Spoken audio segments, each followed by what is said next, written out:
These photos shock the senses. The two bombing suspects seen in the background of so many pictures taken by spectators.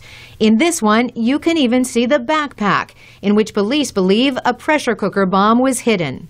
19-year-old Dzhokhar Tsarnaev, in the white baseball cap, is recovering at a Boston hospital after gun battles with police.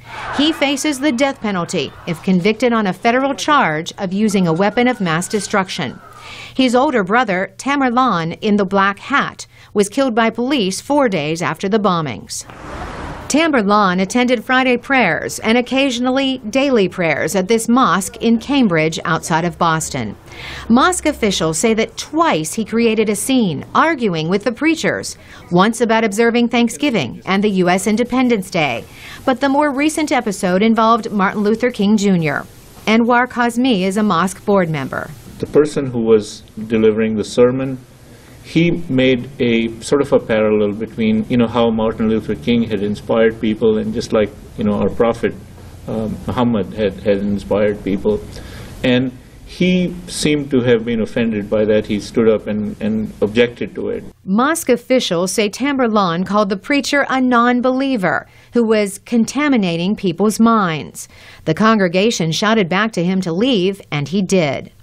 A YouTube page purported to be Tamerlan's has videos that allegedly promote jihad or holy war.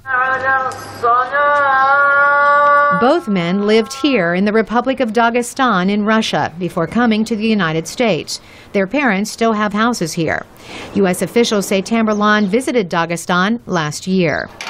This area is the focus of militants who want to establish an Islamic State, so residents here are accustomed to daily violence. Galia Suleymanen lives near the suspect's father. There are always blasts, always criminals here. I only know the Tsarnaevs as good neighbors. I don't know anything else.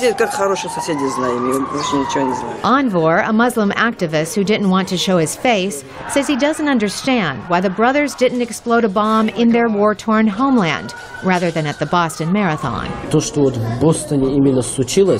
There's no justification, neither in Islam nor in radical Islam, or Sufism, or even in Shia Islam, to the thing that happened in Boston. There's no justification.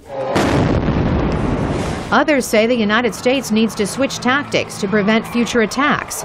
Ryan Morrow is with a group that promotes tolerance and challenges radical Islam. He spoke via Skype. We need to focus on the ideology and less on tactics. And until we combat the ideology itself, the current trend of Islamic terrorism around the world is going to increase. U.S. officials are still trying to determine if the Tsarnaev brothers acted alone or had support and training elsewhere.